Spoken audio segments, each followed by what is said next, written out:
Hey everybody, today we're going to talk about jungling and in particular when your laners need you as a jungler.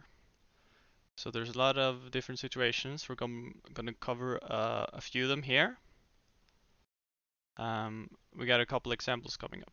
So the first we're going to talk about is this Rogue versus SK game. And we're going to talk about pushing in the wave, okay? So let's just roll out the clip. So this is basically Gen X has overextend to get the minions, right? So Inspired is here to gank.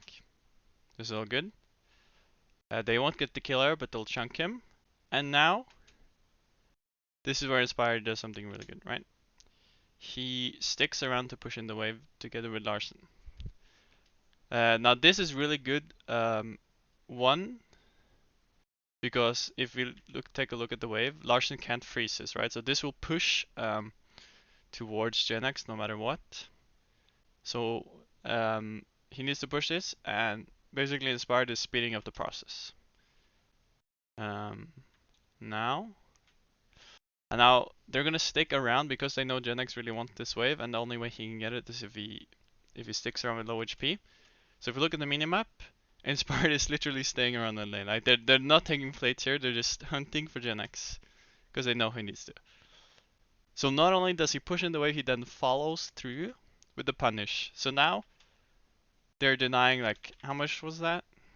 They're denying like 1.5 waves, right? Like 5 casters, 3 melee, 1 can.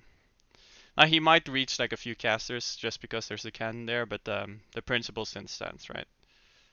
Now Lars is gonna have like half a level ahead probably, something like that. Okay. So in the next example, same game, we're going to 610. And we're gonna be talking about covering waves and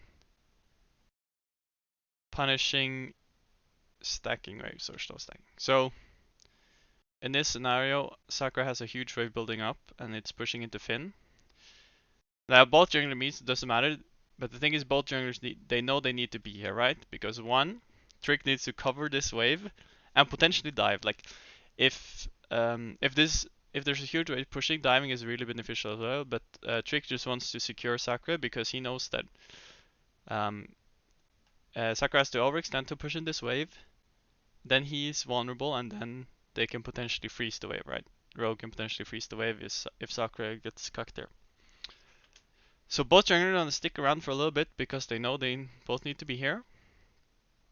Now Sakura is being really careful, right? Not only because he doesn't know where Lee Sin is, I mean they know Lee Sin is here, but they don't know where Larsen is because they assume Larsen is also there. Now Inspired has left, doing a replay. Trick is still sticking around because they really can't have Finn freezing this. They need to crush it. So and Rogue sees Trick on the ward, so they're gonna respect, and they finally get the wave. Okay. Now what was key here is both junglers met. If only one did, then if only one came up here, there could have been disaster for one of the teams. Either if Inspired was there, then Rogue Finn could have just froze the wave, right? And denied like 2-3 waves until it got unfrozen. Or if only Trick was there, they could have killed Finn and denied the wave. I mean, Finn has TP, right? But if they would have gotten the kill and the TP probably. Yeah. So that was a little bit about when you're needed as a jungler. And I'll see you guys next time. Peace.